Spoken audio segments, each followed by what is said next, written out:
El transformador ideal. Recordemos que el transformador es un dispositivo formado por dos bobinas acopladas magnéticamente. El concepto de ideal o por qué lo vamos a llamar ideal es porque vamos a considerar que el transformador no tiene pérdidas, es decir, que la resistencia del primario y la resistencia del secundario son cero. Y lo otro es que vamos a considerar que hay un acoplamiento perfecto, es decir, que el coeficiente K vale 1, lo que nos indica que todo el flujo que se produce en la bobina, exactamente todo el flujo le llega a la otra bobina. Son dos criterios que hacen que la máquina sea ideal, porque ninguno de los dos en forma real se cumple.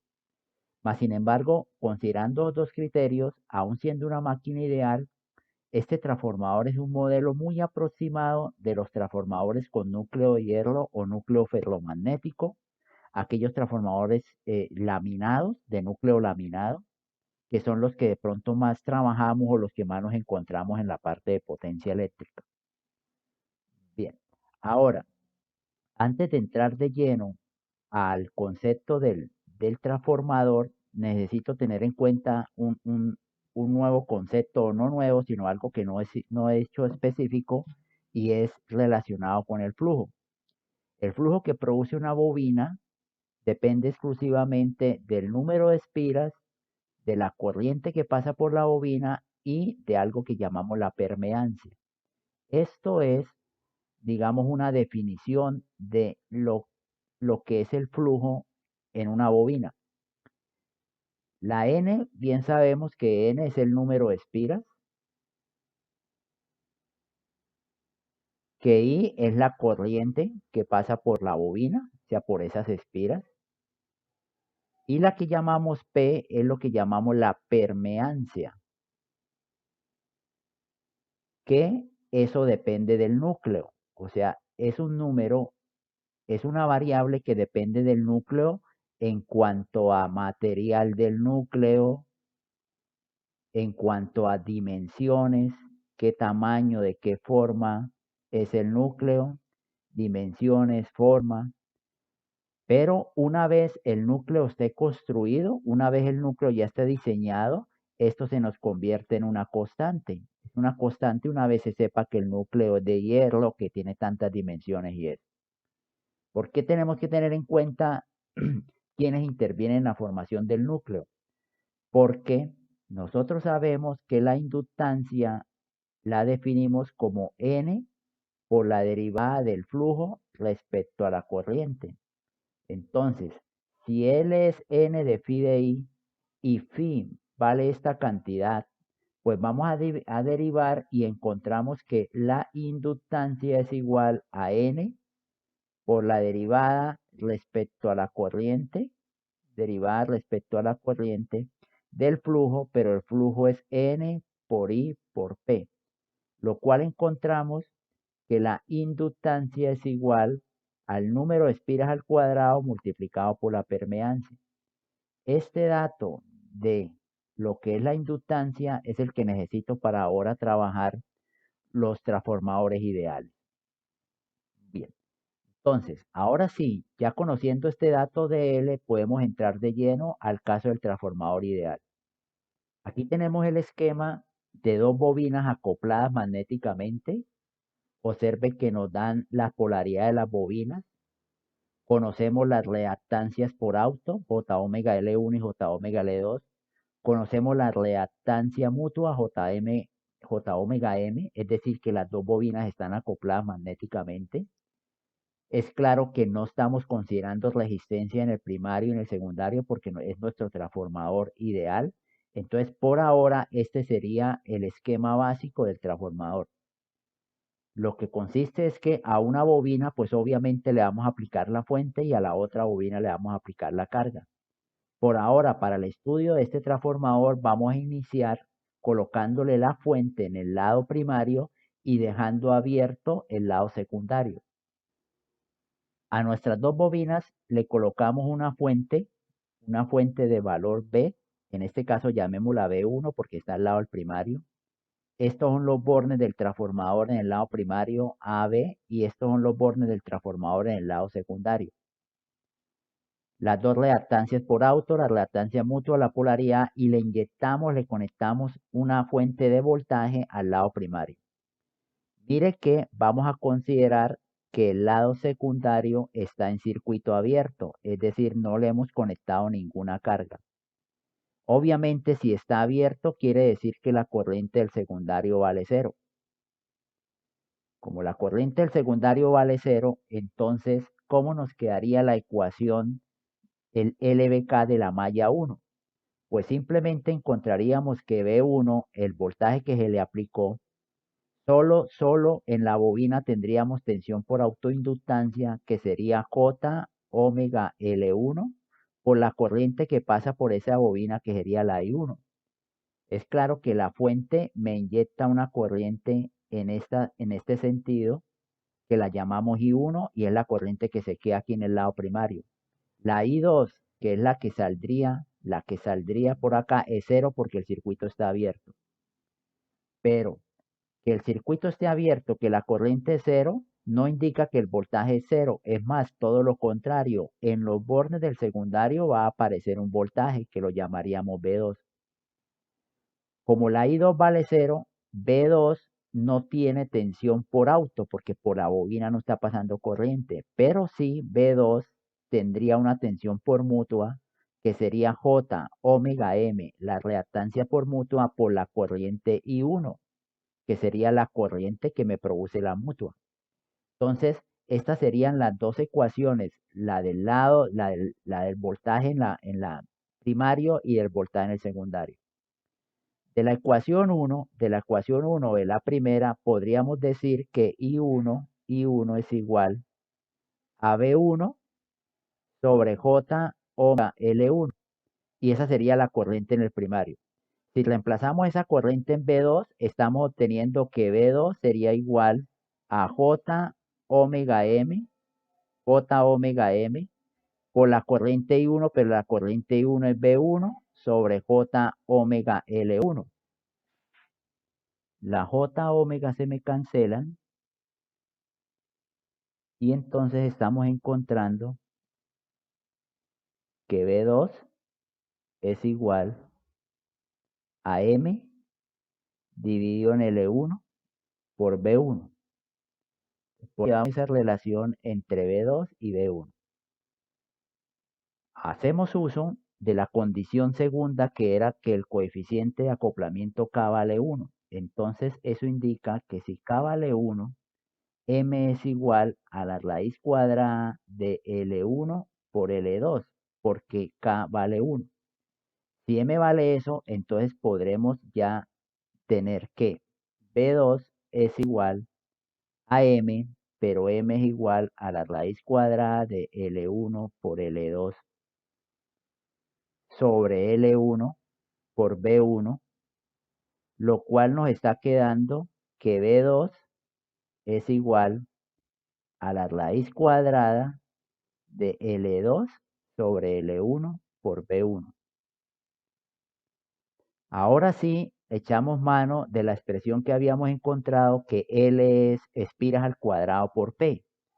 Como L es espiras al cuadrado por P, estamos encontrando que B2 es igual a la raíz cuadrada de L2. Entonces, L2 era igual a N2 al cuadrado por la permeancia sobre L1, pero L1 es N1 al cuadrado por la permeancia. Se cancelan las P's, se cancelan las permeancias y se va el radical. Todo esto era por B1, y encontramos la primera expresión que estaba buscando, que B2 es igual a N2 sobre N1 por B1, lo cual indica que la relación de voltajes V2 sobre V1 es directa, o sea, es igual a N2 dividido en N1. Entonces, esta es una de las primeras consideraciones que acabamos de encontrar para el transformador ideal, que V2 sobre V1 es igual a N2 sobre N1. Más claro, también se podría expresar que la relación de voltaje es directamente proporcional a la relación de espiras. Es decir, muchas espiras, bastante voltaje; pocas espiras, poco voltaje. el lado, la bobina, que tenga más espiras será el lado que tiene más tensión, el que llamaríamos, digamos, el lado de alta tensión.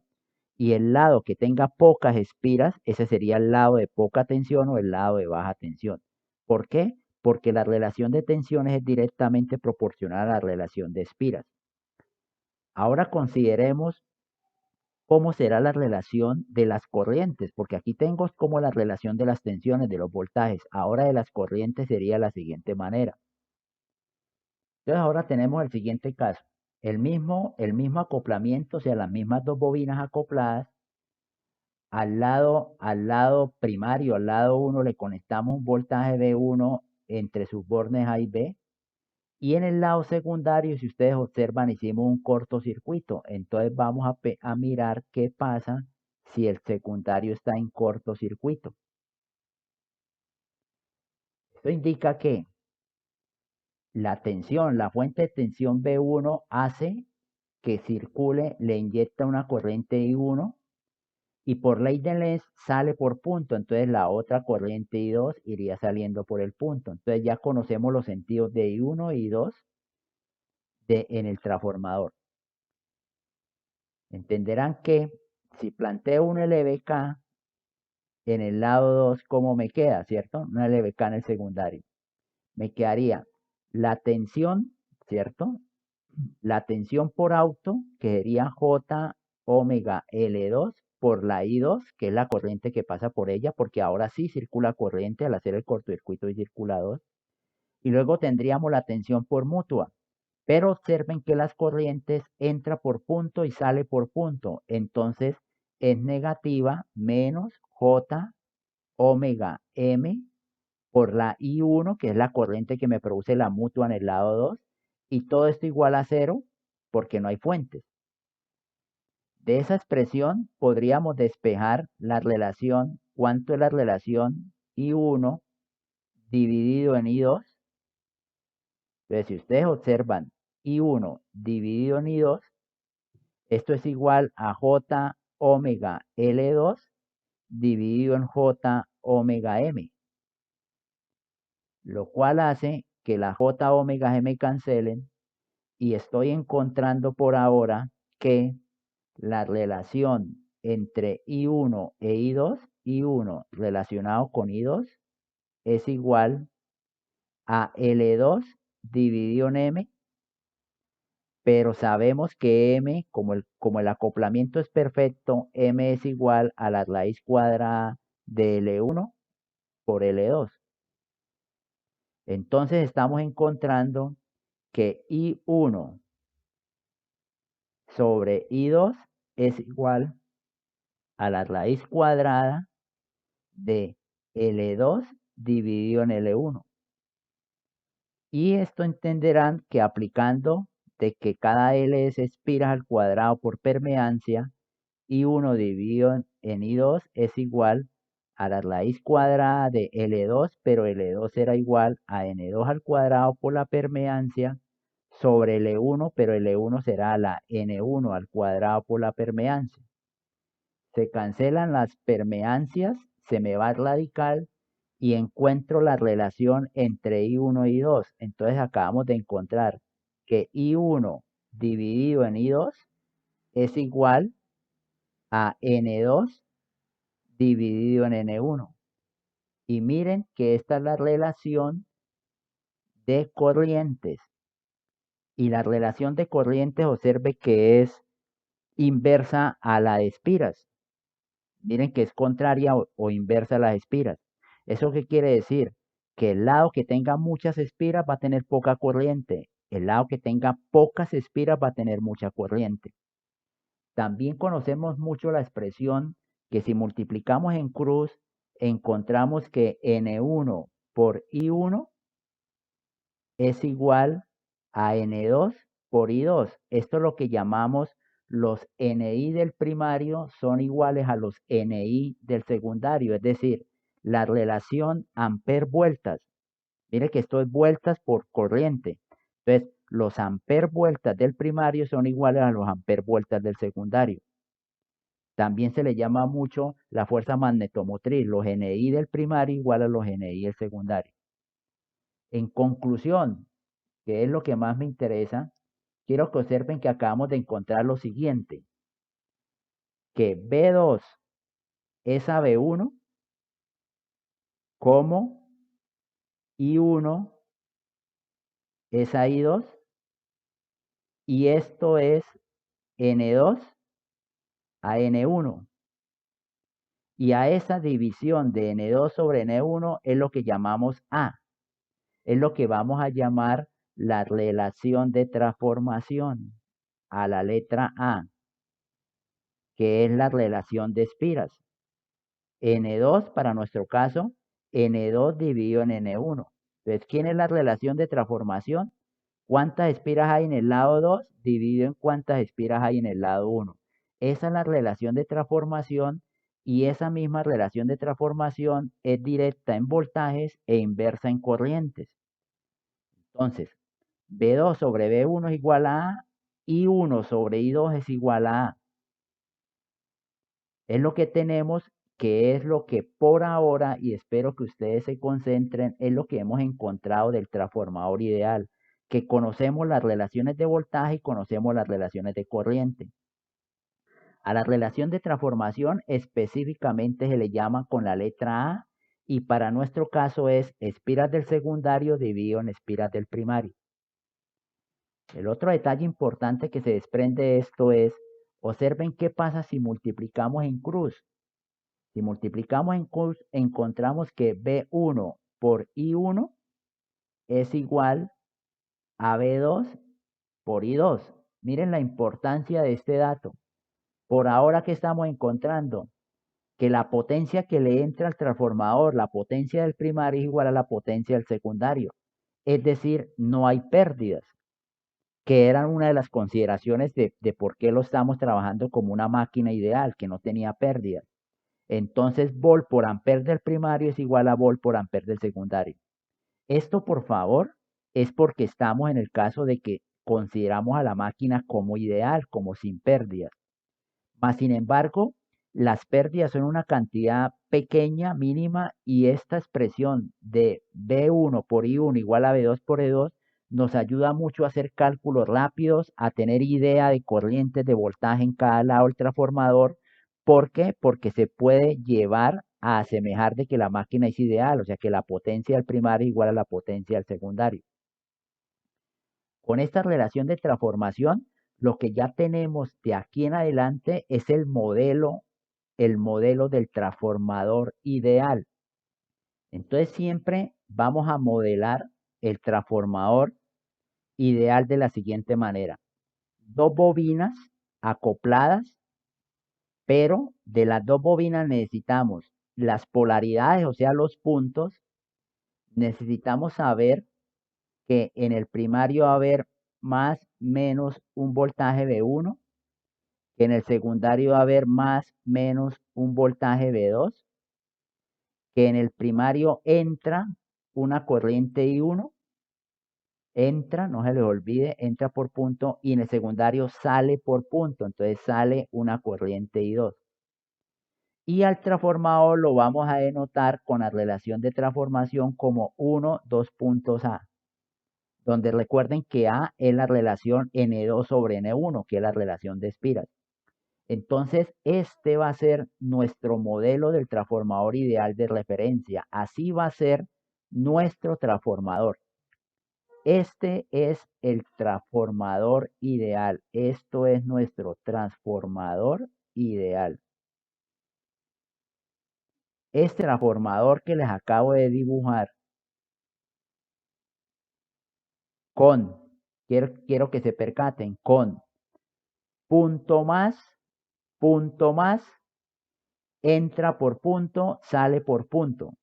Cuando eso se cumpla, cuando esto se cumpla, que los puntos tienen la misma polaridad de tensión, ya sean ambos más o ambos menos, pero la misma.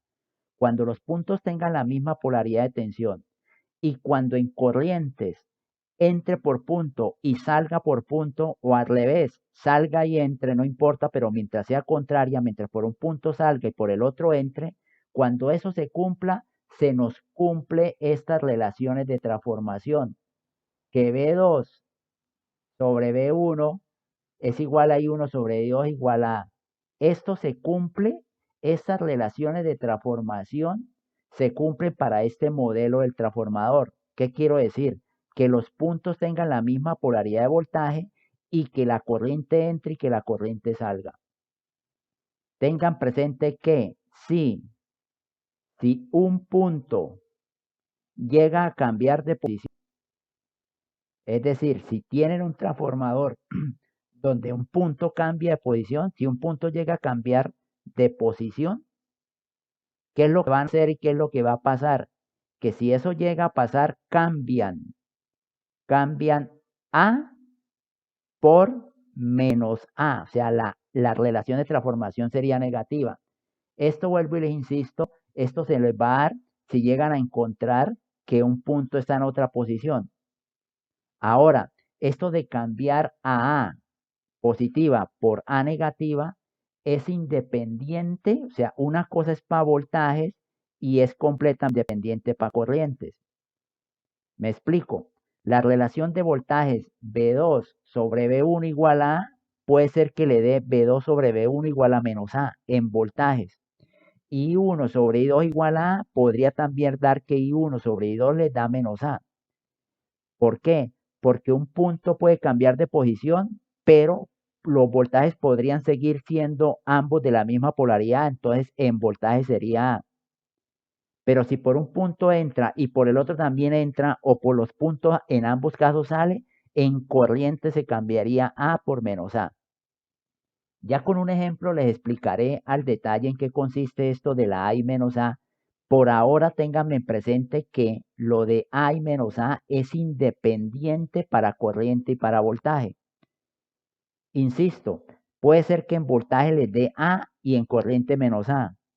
Puede ser que en voltaje les dé menos A y en corriente A. O puede ser que en ambos les dé A o puede ser que en ambos les dé menos A, pero son independientes en voltajes independientes de corrientes para este control de si tenemos A o menos A. Vamos a realizar un ejemplo donde yo creo que les logro explicar en qué consiste esto de si un punto cambia de posición. Me disculpan, pero les repito lo siguiente. Este es el modelo de referencia. Este va a ser nuestro transformador ideal. Cuando todo esto se nos dé, que los puntos tengan la misma polaridad de voltajes y que por uno entre y por el otro salga, cuando eso se dé, aplicamos exactamente estas condiciones. B2 sobre B1 es A e I1 sobre I2 es A. Ejemplo, miren este circuito y es donde vamos a aplicar el concepto de cómo se trabajan los circuitos cuando aparecen transformadores. Observen que el circuito tiene una fuente de corriente, un juego de resistencias y apareció un dispositivo que ahora lo llamamos transformador. Esta es la novedad del tema, que ahora en nuestros circuitos, fuera de que tienen fuentes, resistencia, fuentes dependientes, bobinas, capacitores, ahora en los circuitos también podemos implementarles, también podemos involucrarle transformadores a nuestros circuitos. Por ejemplo, para este caso del ejemplo que les quiero plantear, nos dicen que la fuente es de 5 a 0 amperes. Entonces, por ejemplo, le estoy dando datos. Esta fuente es de 5 a 0 grados amperes. La resistencia es de 60 ohms. Esta resistencia es de 60 ohms. Esta resistencia es de 20 ohms y esta de 40 ohms. O sea, nos dan los datos de la fuente de las resistencias. Observen que nos dan la polaridad de las bobinas, o sea, los puntos de las bobinas. Y mire que el transformador nos lo especifican como 4.2.1. Miren el caso de la especificación. Y de pronto aquí aprovecho para ser un poco más explícito con esta relación de transformación. ¿Qué indica que un transformador le diga 1, 2 puntos A? Esto de pronto lo puedo explicar de la siguiente manera. Imagínense que en el transformador nos dijeran era 1, 2 puntos N2. Eso lo que quiere decir es que nos están diciendo tiene tantas espiras en el primario y tantas espiras en el secundario. Por ejemplo, 2 a 4, 5 a 10. Es decir, nos estarían dando el número de espiras del primario y el número de espiras del secundario. Con eso hallaríamos la A, ¿cierto? Pero ¿qué sucede si nos la dieran así y dividimos por N1 en ambos lados. Entonces, si yo divido esto por N1 y divido esto por N1, pues no altero, pero ¿qué es lo que estoy encontrando? Que N1 sobre N1 es 1, 2 puntos. ¿Y que N2 dividido en N1? Era nuestra A. Entonces, de ahí salió esa notación de 1, 2 puntos A. Ejemplo, si A valiese 5, ¿qué es lo que nos están diciendo? Que la relación es, si el primario tiene una espira, en el secundario hay 5. Entonces nos están diciendo de 1 a 5. Recuerden que como es directamente proporcional en voltaje, nos estarían diciendo, si en el primario hay 1 volt, en el secundario hay 5 volt, para el ejemplo en que A valiese 5. Pero esto lo que quiero explicarles es que cuando nos dan esta relación así, realmente nos están dando la relación de espiras. 1 a A o 1, 2 puntos A. En este caso, mire que nos lo están dando al revés, 4, 2 puntos 1, o sea que si en el primario hay 4 espiras, en el secundario hay 1. Nos están dando la relación en este caso del transformador. En el ejercicio, la idea es que mi idea es trabajarlo para que se den de cuenta cómo es que vamos a trabajar los transformadores ideales. Y podríamos calcular la potencia de la fuente. Por ejemplo, pensemos en que el ejercicio nos pide encuentre la potencia en la fuente de 5 a 0 grados, que cuánto es la potencia. Pensemos en que esta es la pregunta del ejercicio, que encontremos la potencia de la fuente de 5 amperes. La potencia de la fuente de 5 amperes. Vamos a aplicarle mallas. Entonces quiero que se percaten de lo siguiente. Al aplicarle mallas, pues tendríamos una I1 por la malla 1. Aquí en este caso tendríamos una I2 por la malla 2 y aquí tendríamos una I3 por la malla 3. Primero, yo he escogido en los 3 sentidos. En este caso los cogí todos iguales y en el sentido horario. Pero recuerden que cuando uno plantea mallas, uno es libre de escoger los sentidos de las corrientes. Ya sabemos por mallas que aquí haríamos una supermalla. Entonces ya sabemos que simplemente es que I1 si quiere, esto es igual a 5 a 0 grados amperes, ¿cierto? Eso podría ser que se conoce la variable I1 o si quieren que tenemos una primera ecuación, que I1 vale 5, podríamos decir eso. Luego plantearíamos la ecuación de la malla 2. ¿Cómo quedaría la ecuación de la malla 2? Si voy a plantear la ecuación de la malla 2 y empiezo con la resistencia de 60, me quedaría 60 por I2 menos I1, ¿cierto? Que sería el voltaje que se queda en la resistencia de I2 si estoy parado en la malla 2. Esta expresión de 60 que multiplica I2 menos I1 nos está dando la caída de tensión que hay en la resistencia de 60 y que estoy caminando en el sentido de la I2. Como estoy caminando en el sentido de la I2, observen que llego a la bobina del transformador. Esa bobina tiene un voltaje, pero no tengo forma de expresarlo, no tengo forma de escribirlo, el voltaje que tiene la bobina. En este caso, ¿cómo trabajamos eso? Pues nos toca asignarle variables. Entonces, ejemplo, y observen por favor, voy a decir que aquí hay más, menos un voltaje B1. Miren que asigné a B1 el voltaje que tiene el primario del transformador y yo lo asigné más arriba, menos abajo. De una vez, si la bobina primaria tiene un voltaje, la secundaria también tendrá un voltaje. Y miren cómo lo voy a asignar yo porque quise más abajo, menos arriba y aquí estaría el B2. Miren que esos B1 y B2 los asigné yo, o sea, estoy en libertad de ponerlos como quiera. Para el ejemplo los asigné así. Si ya coloqué esas nuevas variables, entenderán que mi ecuación que sigue, más B1, y llego a la resistencia de 20 y me quedaría más 20 por I2 menos I3, que sería la tensión que se queda en la resistencia de 20 y todo esto igual a 0. ¿Y qué he encontrado? Pues otra ecuación, una segunda ecuación que sale de la malla 2. Entonces tendríamos una segunda ecuación. Luego haríamos la ecuación de la malla 3. Entonces, ecuación que sale de la malla 3. Entonces, por ejemplo, empiezo 43, ya saben dónde inicié y cómo voy a caminar. Inicié en la resistencia 40 y estoy caminando en el sentido de I3. Luego seguiría más 20 por I3 menos I2, ¿sí o no? Porque ambas van en el mismo sentido, entonces la resta I3 menos I2. Y luego llego a la bobina, como ya asigné el B2, entonces me quedaría más B2 y todo esto igual a 0. Y esa sería la ecuación que resulta de la malla 3. Entonces tendríamos ecuación de la malla 3 y esto daría una tercera ecuación. Se acabaron las mallas, ya no tengo dónde más hacer mallas. ¿Y qué sucede? Si ustedes observan, tengo 3 ecuaciones, pero con 5 incógnitas, que son I1, I2 y 3 y B1 y B2. Me faltan 2 ecuaciones. Pero si ustedes ya saben, esas 2 ecuaciones las sacamos de relacionar cómo se relacionan los voltajes con A y cómo se relacionan las corrientes con A. O sea, de ahí saldrían las 2 ecuaciones que me hacen falta. Esas 2 ecuaciones las escribo aquí un momentico. Miren, ¿qué es lo que tenemos?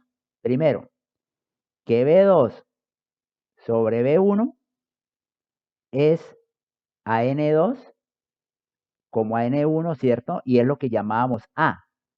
Para nuestro caso, y es lo primero que quiero que den de cuenta, ¿es A positivo o A negativo para voltajes? Mire que por ahora estoy con voltajes. ¿Cómo sabemos eso? Este era el estándar que les decía. Si los puntos tienen la misma polaridad, es A. Entonces ustedes dicen acá, a ver, ¿qué pasa con los puntos? Mire, punto tiene más y punto tiene más. Entonces tienen la misma polaridad, entonces es A positivo, A positivo. Como es A positivo, ¿qué ecuación estoy encontrando? Que B2 sobre B1 es igual a positivo, entonces positivo. Pero ¿quién es la A en este caso? N2. N2 sería 1 sobre N1 que sería 4. Y esta sería mi cuarta ecuación que salió de voltajes, de la relación de voltajes. Ahora, relación de corrientes. En corrientes sabemos que es I1 sobre I2 es igual a A o a menos A, que es lo que yo quiero que estén. ¿Cómo sabemos si es A o menos A? Para que sea A positivo debe entrar y salir. Para que sea A positivo entrar y salir. ¿Qué pasa? ¿Qué pasa en este caso? Quiero que observen. ¿Qué corriente pasa por la bobina del primario del transformador? O sea, ¿qué corriente pasa por la bobina a la izquierda? Entenderán que obligatoriamente es la I2 y esa I2, si ustedes observan, esa I2 va entrando por punto. Mire, entrando por punto. ¿Qué corriente pasa por la bobina secundaria del transformador? Por la bobina secundaria del transformador obligatoriamente pasa I3, ¿o no? Por aquí va la I3 y esta era la I2. Pero también entra, mire que entra por punto. O sea, las corrientes entra y entra. Si me están entendiendo, ¿cuál era el estándar? ¿Cuál es nuestra referencia? Que si entraba y salía era A, pero aquí no entra y sale, sino que entra y entra. Entonces es menos A. Entonces esto sería igual a menos negativo A. ¿Y quién es A? 1 dividido en 4. Entonces A nos quedaría 1 dividido en 4. Esta sería la quinta ecuación de mi sistema, la relación de corriente. Entonces aquí tendríamos la quinta ecuación. Y espero con este ejemplo haberles podido explicar a qué me refería con que si un punto cambia, habrá que de pronto mirar si es A positivo o A negativo, pero independiente voltajes de corriente. Una cosa es voltajes y otra cosa es corriente. Aquí tendríamos nuestras 5 ecuaciones, 5 incógnitas. Entonces, ¿qué es lo que pasa con el ejercicio?